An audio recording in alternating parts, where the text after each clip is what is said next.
और परम पूज्य सद्गुरु श्री माता गुरु श्री के मानव शरीर पे लगभग 2003 से पहले भी माता जी का आगमन होता था और आगमन के पश्चात हम सभी माँ भक्तों के कल्याण के लिए परम पूज्य सद्गुरु श्री माता गुरु श्री के मानव शरीर पे 24 घंटे माता जी ने निवास ले लिया और तभी से हम सभी माँ भक्तों के दुख समस्याओं को सुन करके आपके द्वारा समाधान और निवारण बताए जाते हैं और सभी माँ भक्तों के कल्याण भी होते हैं। तो माँ के प्रभु जब माता मातुश्री सेवा दरबार जब ये मंदिर नहीं बना था उसके पहले परंतु सद्गुरु श्री माता गुरु श्री एवं श्रद्धेय भैया जी के द्वारा गांव-गांव देहातों में भ्रमण करके हम सभी माँ भक्तों के समस्याओं को सुनने के लिए यहाँ से पैदल भ्रमण होते थे।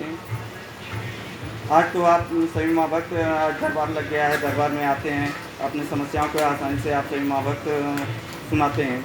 लेकिन परंतु सद्गुरु श्री माता गुरु श्री के द्वारा पैदल भ्रमण करके गांव जहां मतलब कोई साधन संसाधन नहीं, पैदल जाया जाता था।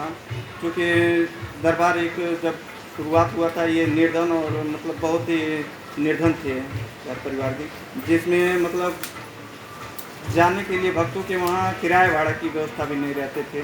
तो परंतु सद्गुरु श्री माता गुरु श्री और श्रद्धेय भैया जी के द्वारा पैदल भ्रमण करके पैदल गांव-गांव देहातों का जो 50-50 किलोमीटर तक भ्रमण होते थे और उस समय देहातों में जा कर के जो भगत के समस्या होते थे, आज तो आप सभी माँ भक्त आकर के यहाँ नंबर लगाते हैं, नंबर लगा के तब उसके समाधान पाते हैं। लेकिन सद्गुरु श्री माता गुरु श्री के द्वारा गाँव में जब जाया जाता था तो बहुत से भगत आते थे आपके समस्या के लेकर के।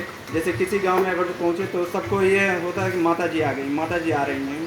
तो इस तरह से तमाम भीड़ भाड़ लग जाते थे परम पूज्य सद्गुरु श्री माता गुरु श्री के साथ। और जब आगमन होता था जहाँ पे जिस गांव में आगमन होता था उस गांव में किसी एक के स्थान पे कोई भी भगत रहता था, एक भगत रहता था, लेकिन वो गांव के सभी लोग ये कि मतलब माता जी आ गई, माता जी आ गई, इस तरह से भीड़ भाड़ वहाँ बढ़ता था। और सद्गुरु श्री माता गुरु श्री के द्वारा वहाँ भक्तों को एक एक चीज़ जिस प्रकार से जैसे समस्या होते थे, गांव देहात में बहुत से समस्या होते थे कि मतलब सोखा हो जाके चक्कर में भटकते थे। जैसे किसी के ऊपर कोई कुछ करा दिया है, यहाँ तक कि एक चीज़ और देखने को मिला गांव में कि छुतनता पड़ता है, किसी को छुतना छलका पड़ जाता है कि कोई किसी का जूठा खा लेता है तो मतलब उसमें छाला वगैरह पड़ जाता है। इस तरह से देवी भगवती को उपरंज हो जाती थी।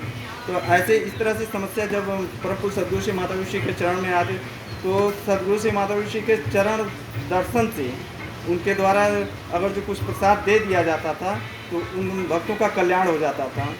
अगर जो कोई खेलने कूदने वाले भक्त आते थे, ऐसा नहीं है कि आज पहली बार आ रहे हैं खेलने कूदने वाले, लेकिन खेलने कूदने वाले उस समय भी भगत आते थे। और सद्गुरु श्री माता गुरु श्री के द्वारा कोई मतलब खिलाने कुदाने पे कोई मतलब ज़्यादा बढ़ावा नहीं दिया जाता, तब भी और आज भी उस समय भी आते थे। लेकिन परम पूज्य सद्गुरु श्री माता गुरु से चरण पड़ने से अगर कोई खेल रहा है उस समय अगर उसके ऊपर चरण पड़ गया उस समय, उसी दिन से उसका खेलना कूदना समाप्त हो जाता था। इस तरह से समाधान होते थे उस समय। और जो आज आप सभी माँ भक्त समस्या लेकर के यहाँ पे आते हैं, उस समय भगत के घर पे आगमन से जिस घर में कोई दुख दरिद्रा है, कोई भूत प्रेत की बाधा है, इस तरह से कोई समस्या रहते थे, सिर्फ परम पूज्य सद्गुरु श्री माता गुरु श्री के उस घर परिवार में अगर जो चरण पड़ गया तो उस समय वो बाधा समाप्त हो जाते थे। इस तरह से परम पूज्य सद्गुरु श्री माता गुरु श्री के तमाम भ्रमण गाँव बहुत दूर दूर तक भ्रमण हुए। मतलब हम तो जाने हैं कम से कम 10 साल तक परम पूज्य सद्गुरु श्री माता गुरु श्री के द्वारा पैदल भ्रमण किया गया। तो इतना त्याग तपस्या किया गया है परम पूज्य सद्गुरु श्री माता गुरु श्री के द्वारा। और आप सभी माँ भक्त अपने कल्याण के लिए अगर जो आप आते हैं तो कम से कम मंदिर का जो आप तो इतना दूर भ्रमण करने के लिए नहीं जा सकते कहीं पैदल, लेकिन अगर जो मंदिर में आ रहे हैं, यहाँ के जो नियम है, जैसे यहाँ का नियम है आप गर्भगृह का परिक्रमा कर लीजिए। गर्भगृह की परिक्रमा करने से आपके जो रोग दोष होते हैं उससे समाप्त होते हैं, जो समस्या समाधान होते हैं, ये सब मतलब आप अपने समस्याओं के समाधान के तमाम प्रकार के नियम और आदेश लगाए गए। तो उस समय जब परम पूज्य सद्गुरु श्री माता गुरु श्री और श्रद्धेय भैया जी का जब आगमन होता था, सभी माँ भक्त काफ़ी दूर दूर तक आगमन हुआ। और उस समय जो सोखा ओझा तमाम परम पूज्य सद्गुरु श्री माता गुरु श्री को आजमाने के लिए आते थे कि ये कौन है। तो जो इस तरह से खेलने कूदने के जो बढ़ावा न देकर के मतलब समाप्त हो जाता है। ऐसा कौन है आपको आजमाने के लिए तमाम सोखा हो जाए आपके शक्ति को ये कौन है कैसे हैं, तो उन्होंने वो सब सोखाओं जहाँ मतलब हत्था गार गए कि मतलब ये है तो कोई शक्ति है, तो आपके द्वारा उन सभी माँ भक्तों को भी विश्वास दिया गया। तो माँ के परम भक्तों आज परंतु सदगुरु श्री माता गुरु के द्वारा और श्रद्धेय भैया जी जो त्याग तपस्या के प्रतिमूर्ति आप सभी माँ भक्तों की समस्याओं सुनने के लिए श्रद्धेय भैया जी जो 24 घंटा परंतु सदगुरु श्री माता गुरु के साथ मेरा अंग संग्रह करके आप सभी माँ भक्तों की समस्याओं को सुन करके परंतु सदगुरु श्री माता गुरु से अर्जी लगाते हैं ताकि आपकी समस्या समाधान हो सके और आपकी समस्याओं को किस प्रकार से समाधान के आप परम सदगुरु श्री माता गुरु की अर्जी लगाते हैं, महामाया शक्ति जगत जननी जगदम्बा से अर्जी लगाते हैं ताकि आपकी समस्याओं का समाधान हो सके। और माँ के परम जी ने ये माता मातेश्वरी सेवा दरबार मनोकामनाओं का दरबार है। यदि आप अपनी मनोकामना यहाँ मन्नत मानते हैं तो आप सभी माँ भक्तों की मन्नत अवश्य पूर्ण होते हैं। जिस प्रकार से यहाँ जो महात्रिशूल आप सभी माँ भक्त देख रहे हैं, इस महात्रिशूल में यदि आपके कोई बेटा बिटिया का शादी नहीं संपन्न हो रहे हैं उसके लिए आप मन्नत मानें, यदि आपके कोई नौकरी रोजगार नहीं लग रहे हैं इसके लिए आप मन्नत मानें, और यदि कोई अधूरा बिगड़ा कार्य पूर्ण नहीं हो रहा है तो आप घर यहाँ से नारियल चुनरी कपूर ले करके गर्भगृह का परिक्रमा करके आप मन्नत मानें। जब मन्नत आपका पूर्ण होते हैं तो जब भी आपका पूर्ण हो जाते हैं यहाँ से जो नियम आदेश होते हैं उसको जान करके उसको चढ़ाने का प्रयास करें। और माँ के प्रमुखजनों जिस प्रकार से यहाँ तुलादान बताया गया है कि यदि आपके पास कोई रोग काफ़ी दिन से रोग दोष से परेशान है, सर तबीयत ठीक नहीं हो रहा है, वह और किसी प्रकार की समस्या है, यहाँ तुलादान बताया जाता है। तुलादान कराने से आप सभी माँ भक्तों के रोग दोष से मुक्ति मिलती है। जिस प्रकार से अभी मेरे माता जी का ही तबीयत खराब हुआ था, इतना तबीयत खराब हुआ था अभी ज़्यादा दिसंबर के समय में, अभी 2-3 महीने हुआ, 3-4 महीने हुआ, और इतना तबीयत खराब हुआ था कि पचपेड़ा वाली माता जी की ऐसी दया कृपा हुई कि मतलब उनके समस्याओं का समाधान हुआ। और इतना मतलब उनके रीढ़ की हड्डी गल गई। कई डॉक्टरों बेतियाता में कई डॉक्टर कम से कम 4-5 डॉक्टर वहाँ मतलब रेफ़र कर दिए कि मतलब रीढ़ की हड्डी गल गई, इनकी कोई उम्मीद नहीं है। इनका यहाँ तक कि ब्लड इन्फेक्शन भी हो गया था। ब्लड इन्फेक्शन इतना बढ़ गया था कि डॉक्टर बोल दिए थे कि मतलब इनके बचने की कोई उम्मीद नहीं है, कोई गारंटी नहीं है कि ये बच सकती हैं।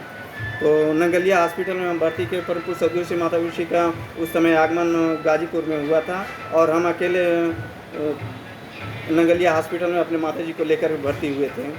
और परंतु सदगुरु श्री माता गुरु के द्वारा विश्वास दिया गया, हमको इतना विश्वास था पचपेड़ा दरबार पे और परंतु सदगुरु श्री माता गुरु पे कि जो होगा अच्छा होगा, जो भी होगा, जो भी मतलब निष्कर्ष निकलेगा अच्छा ही होगा। और परंतु सदगुरु श्री माता गुरु के इतना विश्वास दिलाया जाता था कि चलिए जो घबराते नहीं हैं। और यहाँ से अच्छा पुष्प के प्रसाद ले जा करके अपने माता जी को, ब्लड इन्फेक्शन इतना ज़्यादा बढ़ गया था कि मतलब कोई में कुछ भी हो सकता था उस समय, लेकिन परम सदगुरु श्री माता गुरु के द्वारा अच्छा था और पुष्प के प्रसाद दिए गए और वहाँ पे ले जाके खिलाए। उसी दिन से उनका ब्लड इन्फेक्शन जो 30,000 तक था सीधे 17,000 16,000 आ गया। तो उससे धीरे धीरे कम सुधार होना, काफ़ी सुधार होना शुरू हो गया। फिर भी जो मेन समस्या था उनके रीढ़ की हड्डी गल गई थी और सभी डॉक्टरों ने जवाब दे दिया। गुरुनाथ हॉस्पिटल में लाके भर्ती किए थे और हॉस्पिटल में यहाँ तक की भर्ती किए थे कि मतलब परम सदगुरु श्री माता गुरु के द्वारा हमको फोन से बार बार पूछा जाता था मतलब क्या हाल है, तो हम बहुत निराश होकर बोलते थे माता जी कोई ठीक नहीं है। तो उनके द्वारा यही दिलासा दिया, चलिए घबराते नहीं हैं, जो होगा अच्छा होगा। तो उस समय मतलब माता जी को मतलब इतना मतलब तबीयत ख़राब हो गया था, माता जी के द्वारा हम फ़ोन करके हम डायरेक्ट माता जी से बोल दिए थे कि माता जी लग रहा है मेरे माता जी का समय आ गया है। इसी सब में बात हुआ था माता जी से और मुझसे कि माता जी लग रहा है हमारे माता जी का मतलब मम्मी का समय आ गया है। तो उनके द्वारा यही कहा गया चलिए घबराते नहीं हैं, जो होगा अच्छा होगा। और उसी दिन से माता गुरु के द्वारा मतलब ये बताया गया कि आप घबराइए ना, ठीक हो जाएगा। और तभी से उनका जो रीढ़ की हड्डी थी, खाना पीना कम से कम 15 दिन तक हो गया था, खाना पीना छोड़ दी थी और उनको बोलने के भी वो नहीं थे कि मतलब कुछ बातचीत पहचान भी नहीं रही थी। ऐसा स्थिति था। लेकिन हॉस्पिटल में हम थे और सदियों से माता ऋषि का इतना विश्वास और पचपेड़ा वाली माता जी का इतना दया कृपा कि मतलब मम्मी का धीरे धीरे तबीयत सुधार होने लगा। और हमने तुलादान कराया और तुलादान जब करा दिए, तुलादान कराने के बाद उनकी तबीयत में इतना सुधार हुआ कि मतलब आज बिस्तर से डॉक्टरों ने जवाब दे दिया था कि मतलब कभी चल नहीं सकती, परमानेंट बेड पे रहेंगी। लेकिन आज लगभग 2 महीना हो गया, मतलब अपना चल फिर ले रही हैं, सब कुछ अपना क्रियाक्रम कर ले रही हैं और ठीक है।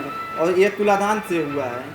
हम अपने आने से तुलादान कराए माता जी का और तब से उनके तबीयत में काफ़ी सुधार हुआ है। इस तरह से पचपेड़ा वाली माता जी के चमत्कार और दया कृपा हुई है हमारे घर परिवार में। तो माँ के परमजनों, आप सभी माँ भक्त भी अगर जो इस तरह से कोई भी समस्या, कोई भी दुख परेशानी हो तो अपने विश्वास को लगाए रहिए और अटूट नाता लगाए रहिए, ताकि आप सभी माँ भक्तों के यदि कोई समस्या भी आते हैं तो उसमें घबराते नहीं हैं, विश्वास भरोसा रखते हैं। ये नहीं कि मतलब हमारा कोई का एक कार बिगड़ गया, 10 काम अगर जो आपका बन रहा है, एक कार बिगड़ गया, उसमें बिगड़ नहीं रहा है, उसमें कुछ विलम्ब हो रहा है, आपको हो सकता है भक्ति के परीक्षण भी लिए जा सकते हैं कि इतना दिन से भगत लगा है और इससे थोड़ा और परेशानी दे रहे हैं, ये मतलब क्या सोचता है दरबार के बारे में। तो माँ के प्रबंधनों, अगर कोई भी दुख समस्या पड़े उसमें दरबार को दोषी न ठहराएं कि दरबार में इतने दिन से हम लगे हैं, हमारा ये बिगड़ गया, ये बिगड़ गया, इस तरह से नहीं। अगर जो आप दरबार से लगे हैं तो सच्चे मन से लगे रहिए और यहाँ के आदेशों निर्देशों का पालन करेंगे तो अवश्य ही कल्याण होगा। तो माँ के प्रबंधनों, मैं अपने बातों को इसी के साथ समाप्त करती हूँ। जय माता दी।